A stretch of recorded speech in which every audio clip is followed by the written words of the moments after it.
12 hours earlier, Maya Johnson stood on the observation deck of Forward Base Charlie, watching the twin suns of Titan 7 rise over the mining colony below. The morning shift was already heading to the extraction sites, their vehicles kicking up small clouds of red dust as they moved across the valley floor. Maya touched the small music player clipped to her belt, right next to her medical kit. It was a habit she had developed over the past year, making sure it was still there, still working, still carrying the most important things she owned. "You're up early." "Lieutenant," said Captain Brooks, joining her at the observation window. "Everything okay?"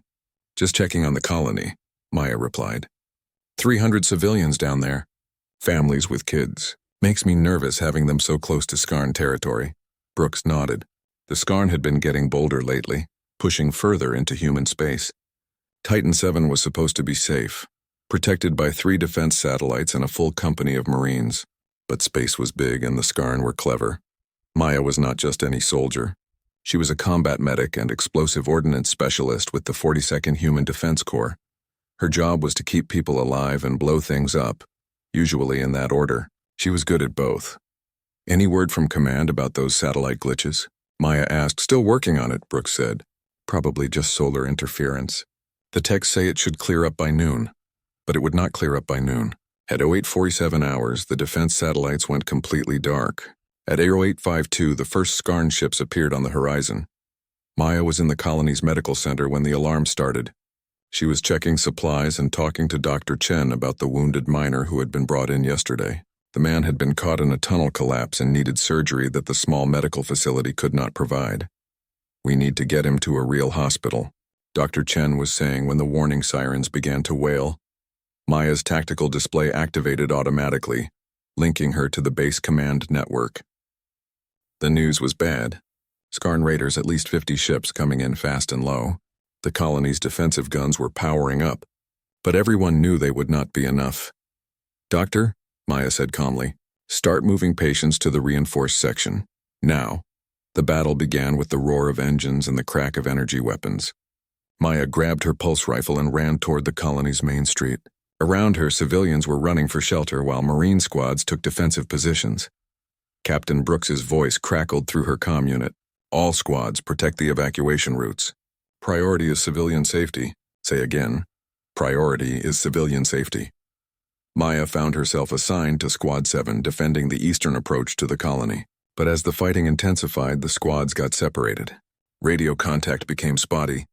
The careful defensive plan fell apart as Skarn infiltrators began appearing inside the colony itself.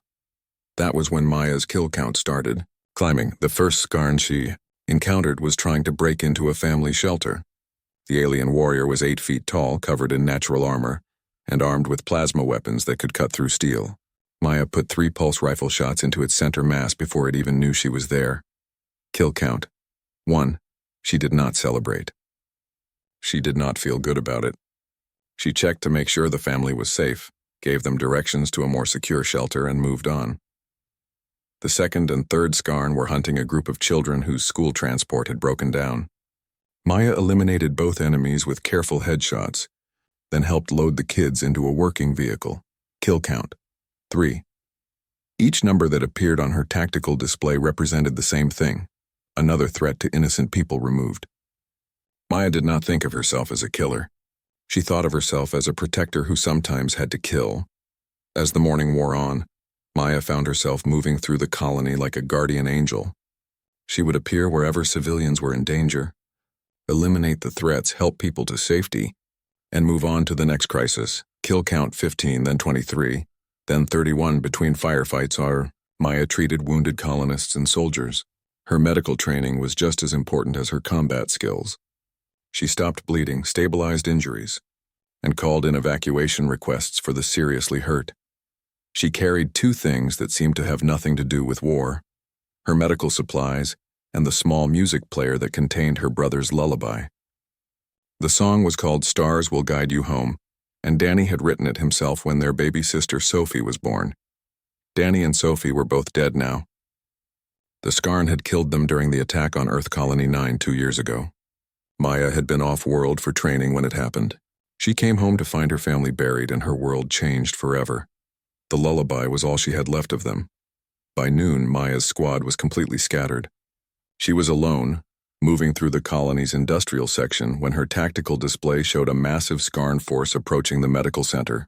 15 enemies, maybe more, heading straight for the building where Dr. Chen was treating wounded civilians. Maya ran through the streets, her pulse rifle ready, her heart pounding. The medical center was supposed to be marked with protection symbols that even the Skarn respected. But these raiders did not seem to care about rules of war. She reached the medical building just as the first Skarn warrior broke through the front entrance. Maya put him down with a burst of rifle fire, then moved inside to find chaos. The medical center was full of wounded colonists and their families. Among them were 15 children who had been brought in during the attack. Some were injured, others were just scared, but all of them were crying and screaming as explosions shook the building. Maya's tactical display showed her kill count climbing as she fought through the building. 45, 47, 50, 52. But she was running out of ammunition, and more enemies were coming. That was when she made a decision that would have seemed crazy to anyone watching. She reached for her music player and activated it at full volume. Danny's voice filled the medical center, singing the lullaby he had written for baby Sophie. Stars will guide you home, little one. Stars will guide you home. When the world is dark and scary, stars will guide you home. Maya held 2 terrified children close while she kept fighting. The lullaby played, and for a moment the medical center was filled with something beautiful instead of just fear and violence. She did not know that the frequency of Danny's song would save all their lives. The classroom buzzed with the quiet hum of alien voices as students settled into their seats. Commander Zixithara stood at the front, her forearms moving gracefully as she prepared the day's lesson. The Galactic Military Academy on Kepler Station was known throughout the galaxy for training the best officers from every species. Today's class was special. They would study human combat tactics. Settle down, Zixithara said, her voice carrying easily through the room. The mixed group of alien cadets quieted immediately.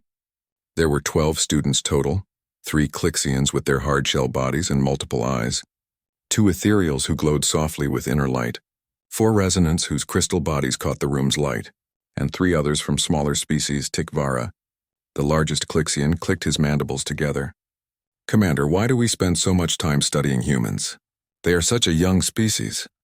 That is exactly why we study them, Zixithara replied. In just 200 years, humans have become one of the most effective military forces in the galaxy. Today you will see why. The commander touched a control panel, and the room's main display screen flickered to life. Usually it showed historical battle data and tactical simulations. Today was supposed to be different. They would review recorded human battles from the Skarn Wars. But something was wrong. Instead of showing old battle records, the screen displayed live data. Numbers and charts filled the display, updating in real time. At the top of the screen, large white letters read, Active Combat Personnel, Lieutenant Maya Johnson. This is not the lesson plan, Zixithara muttered, touching her controls again. The display did not change. The students leaned forward in their seats. They had never seen live combat data before. The screen showed Maya's location, Titan 7, a small moon in the outer colonies. Her vitals appeared on the side, heart rate elevated but steady, breathing controlled, adrenaline present but not overwhelming. In the center of the screen, a number glowed red, 23. What does that number mean? Asked Luminex, one of the ethereal students. Her voice sounded like wind chimes in a gentle breeze. Zixithara's face grew serious. That is her kill count. 23 enemies eliminated. The classroom fell silent. Even the resonants stopped their usual humming. They were watching a human kill in real time. As they watched, the number changed. 24, then 25. By the void, whispered Krex, a student from the amphibious Kef species. She fights like a machine. But the biometric data told a different story. Maya's empathy centers were still active. Her stress levels showed concern, not bloodlust. Whatever she was doing, she was not enjoying it. The tactical display showed her location moving through what looked like a mining facility. Red dots appeared and disappeared as she encountered and eliminated Skarn raiders. But she was not hunting them. She was moving toward something specific. Look at her path, said Resonant Student Quartz Prime. She is not seeking combat. She moves with purpose toward a specific location. The kill count continued climbing. 31, 35, 40. Incredible, Tikvara said, his voice full of admiration and fear. No wonder humans are feared across the galaxy. They are born killers, Zixthera frowned. Something about this did not feel right. She had studied humans for decades. They were effective warriors, yes, but calling them born killers missed something important. The display showed Maya entering a large room marked Medical Bay. Her heart rate spiked, but not from combat stress. The biometric sensors showed something different, protective instinct. Maya's tactical camera feed appeared in a small window on the screen. The alien students gasped. The medical bay was full of human children. 15 small humans lay on beds or sat huddled together. They were injured and scared. Some were crying. She protects the young ones, Luminax said softly. Like we do. Maya's kill count kept rising as more Skarn entered the medical bay. 45, 47, 50. But now the students could see why she fought. Each enemy she eliminated was trying to reach the children. The human soldier moved with deadly precision, but between bursts of gunfire she did something unexpected. She spoke to the children in a gentle voice. The audio was not clear, but they could see her lips moving, trying to calm the scared young ones. This makes no sense, Krek said. How can she kill and comfort at the same time? Perhaps that is what makes humans so dangerous, Quartz Prime responded. They do not become monsters when they fight. They remain themselves. The kill count reached 52, then stopped climbing. Maya's ammo counter showed she was almost out of power cells. Motion sensors indicated more Skarn approaching the medical bay. At least 12 more enemies were coming. Maya should have been preparing for her final stand. Instead, she did something that confused every alien in the classroom. She reached for a small device on her belt and activated it. Suddenly, the classroom speakers filled with the most beautiful sound any of them had ever heard. It was a human voice, young and male, singing a gentle melody. The words were in human language, but the tune needed no translation. It was pure love, pure comfort, pure peace. The display screen froze. The kill count stopped at 52. The tactical data stopped updating, but the lullaby continued to play, soft and beautiful and completely impossible to understand. What is happening? Tikvara demanded. Why did the human activate a music device in the middle of combat? Is this some kind of weapon? Zixithera stared at the screen, her 4 arms hanging motionless at her sides. In all her years of studying human warfare, she had never seen anything like this. The display was frozen, but the audio continued. A human lullaby playing in a classroom full of alien military cadets. Commander, Luminax said quietly. I do not understand. She faces impossible odds. She should be preparing to die fighting. Instead, she plays music for the young ones. Perhaps, Zixthera said slowly, that is exactly what she is doing. Preparing to die fighting, but doing it as a human, not as a machine. The lullaby continued to play, beautiful and haunting and completely alien to everything they thought they knew about human warfare. The students sat in stunned silence, listening to something that sounded like love itself given voice. Outside the classroom windows, the stars of the galaxy shone cold and distant. But in that room, filled with the impossible sound of a human lullaby in the middle of battle, something warm and strange and wonderful had entered their understanding. They were about to learn what it really meant to be human. Back in the classroom at Kepler Station, Commander Zixthera tried every control she could reach. The display remained frozen at kill count 52, and the human lullaby continued to flow from the speakers like water from a spring. Commander, said Tikvara, his voice hushed with something like awe. What kind of weapon is this music? I do not think it is a weapon, Zixithera replied slowly. At least not the kind you mean. The alien students were experiencing something none of them had expected when they signed up for military academy. They had come here to learn about tactics, strategy, and the efficient application of force. They had not come here to have their understanding of warfare turned upside down by a human lullaby. Luminax, the ethereal student, was glowing brighter than usual. Among her people, increased luminosity indicated deep emotional response. The biometric data is still showing, she said. Look at the human's brain patterns. The display showed Maya's neural activity in real time. Her fear centers were active.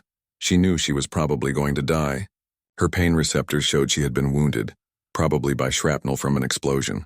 but her empathy centers were blazing like stars. "She is afraid," said Quartz Prime, the resonant student whose crystal body was humming in harmony with the lullaby, "but she does not think of herself. Look at the neural pathways. She thinks of the young ones." Krex, the amphibious student, had gone very still. Among his people, stillness indicated deep thought.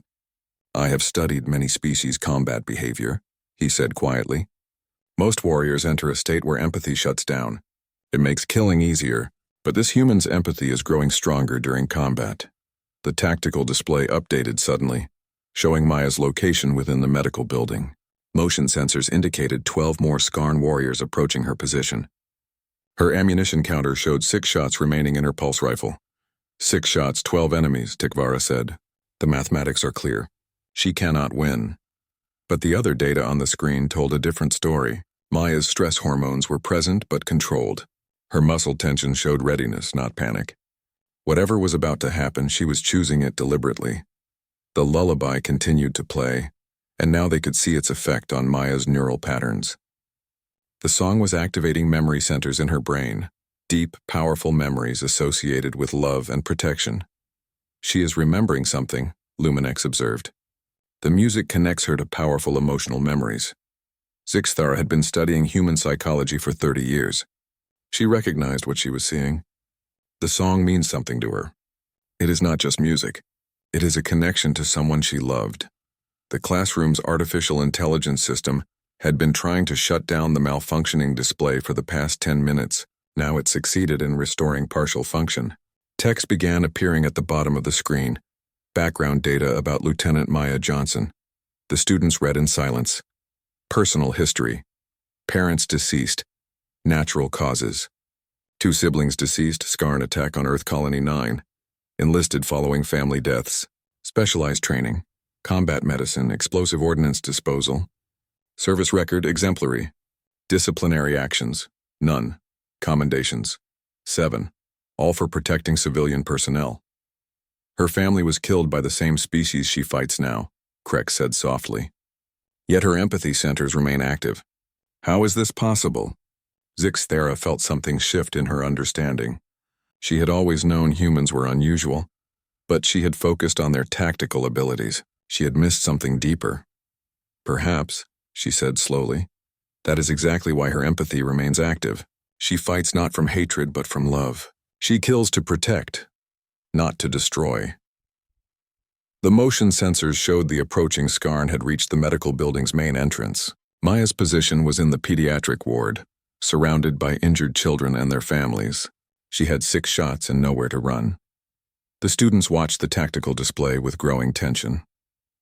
They were about to witness either a miracle or a tragedy, and they could not tell which. Maya's heart rate spiked as the Skarn entered the building. The sound of their heavy footsteps and alien battle cries came through the audio feed. The children in the medical bay began crying louder, their voices mixing with the ongoing lullaby in a strange harmony of fear and comfort.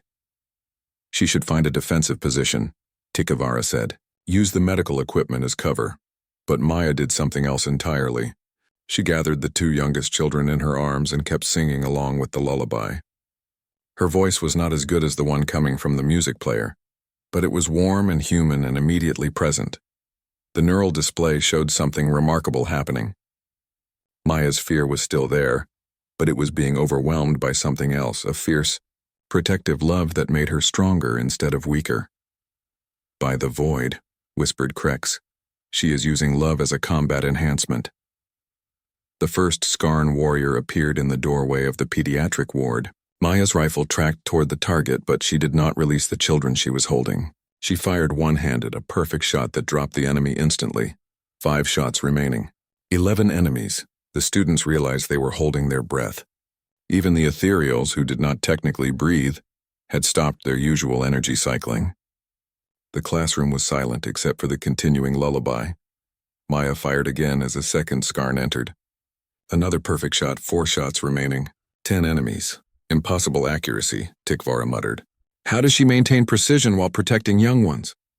The answer came from Quartz Prime, whose crystalline structure allowed him to analyze the acoustic data in real time. The song, he said suddenly. The frequency of the lullaby. It is causing resonance patterns in the audio feed from the Skarn. Commander Zix Thara felt her 4 hearts skip a beat. What kind of resonance? Neural disruption, Quartz Prime replied, his voice filled with wonder. The frequency of the human lullaby is interfering with Skarn brain patterns. They are becoming disoriented. The tactical display confirmed it. The approaching Skarn warriors were moving more slowly, their coordination breaking down. What should have been a disciplined assault was becoming confused and stumbling. Maya did not know about the acoustic effect. She was simply trying to comfort frightened children in what she thought were their final moments. But her act of pure compassion had accidentally become a tactical advantage. The irony was not lost on the alien students. A human soldier facing impossible odds had chosen love over strategy and accidentally discovered a weapon more effective than any gun. Maya Johnson did not understand why the Skarn warriors were moving so strangely. She only knew that her brother's lullaby was filling the medical bay, and for the first time in hours the children had stopped screaming. Stars will guide you home, little one, she sang along with the recording, her voice mixing with Danny's. Stars will guide you home. The 2 children in her arms, a boy about 6 years old and a girl who could not be more than 4, had stopped crying. They were listening to the song with wide, frightened eyes, but they were no longer panicking. Maya had 4 shots left in her rifle. The motion sensors showed 10 Skarn still approaching through the medical building. She should have been calculating angles of attack and ammunition conservation. Instead, she found herself thinking about Sophie, her baby sister, and how Danny used to sing this exact song to help her sleep. The 3rd Skarn warrior appeared in the doorway, but something was wrong with it. The alien stumbled as it entered, its natural armor scraping against the doorframe. Its plasma weapon wavered in its hands as if the creature could not maintain a steady grip. Maya fired without hesitation. The disoriented Skarn went down easily. 3 shots remaining. 9 enemies. What is happening to them? Whispered Dr. Chen from where he crouched behind an overturned medical cart. They are acting drunk. Maya did not have an answer. She only knew that the lullaby was working some kind of magic, and she was not about to question it. She kept singing, kept holding the children, and kept her rifle ready. The 4th and 5th Skarn entered together, but they were moving like they were underwater. Their coordination was completely gone. One of them fired its plasma weapon at the wrong angle, burning a hole in the ceiling instead of targeting Maya. Maya eliminated both with careful shots. 1 shot remaining. 7 enemies. The tactical display in the classroom showed Maya's ammunition counter hitting critical levels, but it also showed something else. The remaining Skarn had stopped advancing. They were milling around in the hallway outside the pediatric ward, their movements becoming more erratic by the minute. The acoustic disruption is increasing, Quartz Prime reported, his crystal body resonating with excitement. The longer they are exposed to the lullaby frequency, the more severe their disorientation becomes. Tikvara clicked his mandibles in disbelief. A human nursery song is defeating Skarn warriors? Not defeating, Luminex corrected, her glow pulsing with wonder. Protecting. The human did not choose this song as a weapon. She chose it as comfort for the young ones. Commander Zixathara was beginning to understand something profound about human nature. They did not separate their capacity for violence from their capacity for love. They carried both into battle together. And somehow that made them stronger than species who tried to compartmentalize such things.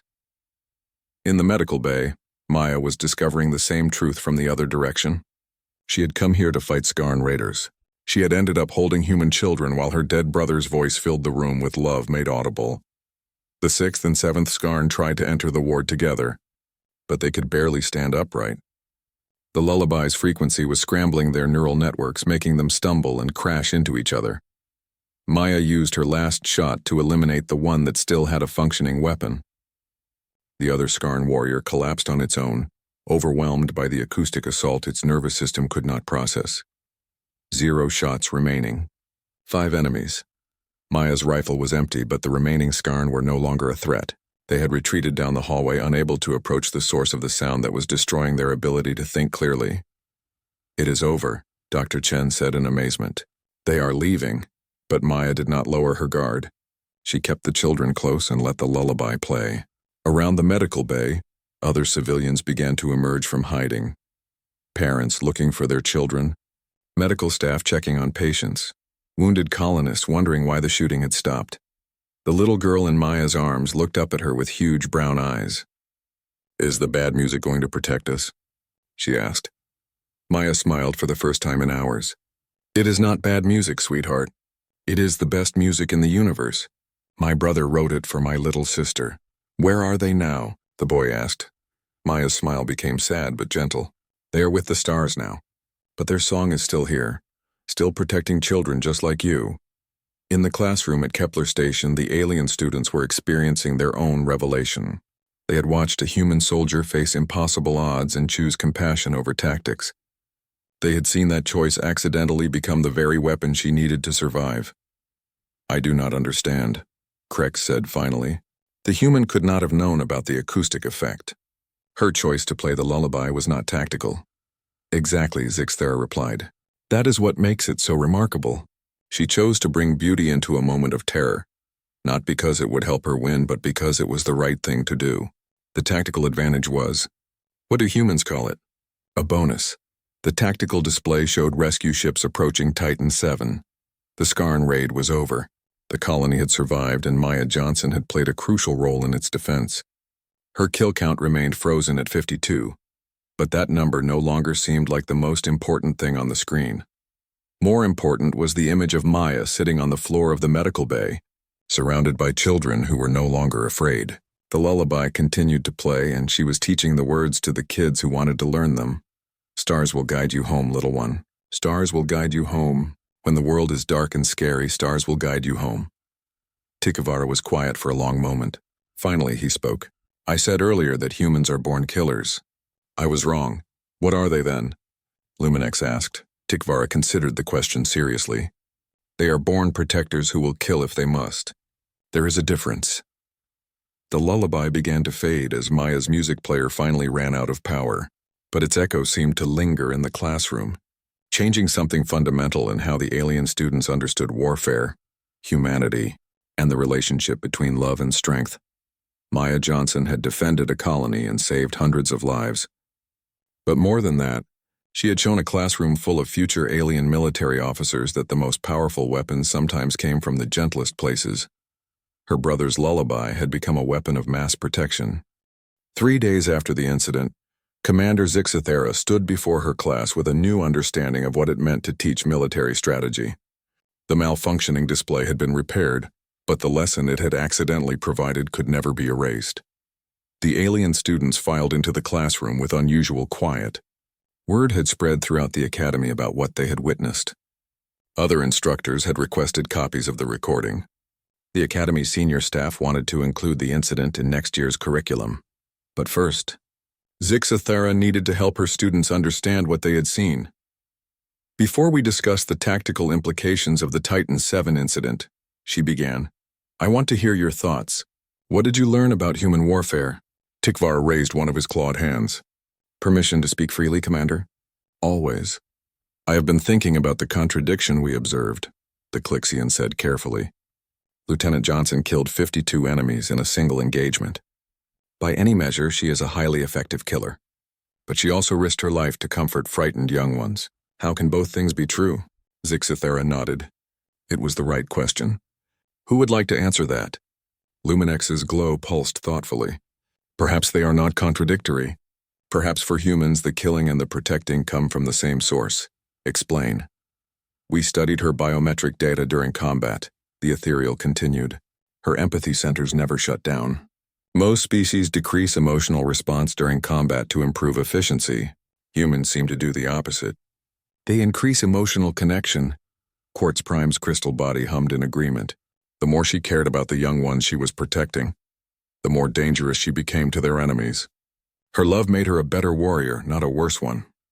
Krex had been silent since the class began, but now he spoke up. "I have been researching human military history," he said. "I wanted to understand if Lieutenant Johnson was unusual among her species. And what did you find?" "She is not unusual at all," Krex replied. "Human military records are full of similar incidents. Warriors who fight more fiercely when protecting others than when protecting themselves. Soldiers who risk everything to save civilians they have never met. It is a pattern that appears throughout their history." Zixthera felt a surge of pride in her students. They were beginning to grasp something that had taken her decades to understand. The humans have a phrase, she said.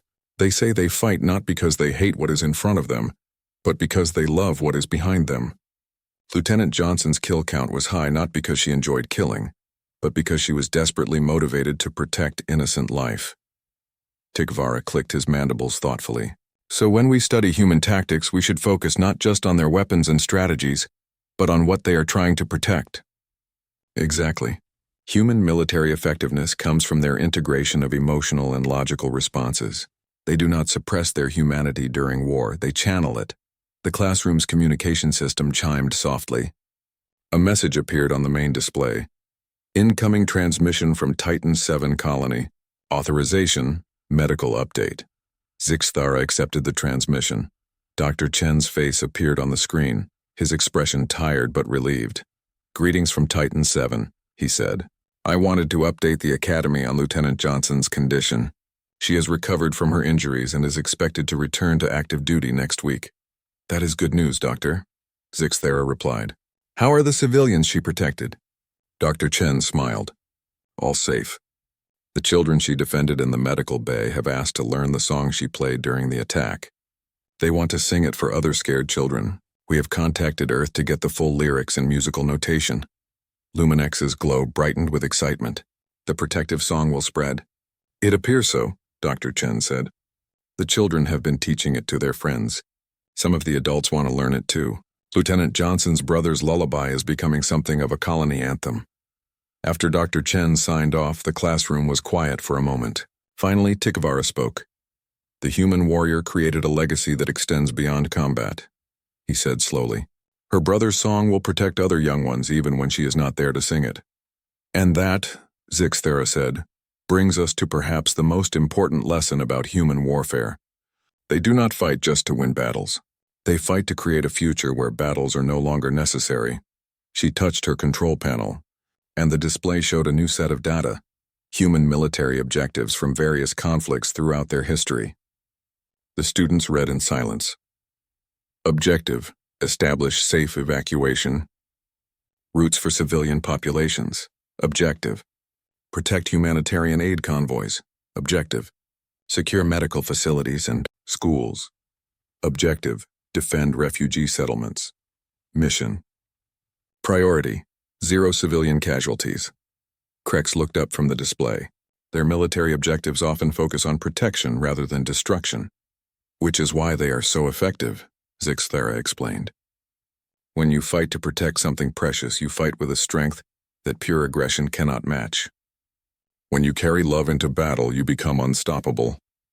The class session was nearly over, but Zixthara had one more lesson to share. I want you to imagine, she said, that you are military planners facing a human defensive force. How would you approach the problem? Tikvara considered this seriously. Standard doctrine would suggest overwhelming firepower to break their defensive positions. And why might that fail? Because, Luminex said with growing understanding, the more you threaten what they are protecting, the stronger they become. Overwhelming force would not break their will. It would strengthen their resolve. Quartz Prime's crystal structure resonated with excitement. You would have to find a way to make them stop caring about what they are protecting. But based on what we observed with Lieutenant Johnson, that may be impossible. Correct, Zixthara said. Human warriors powered by protective love are nearly impossible to defeat through conventional means. This is why they have become such valued allies, and why their enemies often choose negotiation over continued conflict. As the students prepared to leave, Krex raised one final question. Commander, will we be studying more incidents like the Titan 7 engagement? Zixthara smiled with all 4 of her mouths. I believe we will be studying human warfare very differently from now on. We will focus not just on their tactics and weapons, but on the emotional and cultural factors that make those tactics effective. After the students left, Zixthara remained in the empty classroom. She activated her personal communication system and composed a message to the Academy's curriculum committee.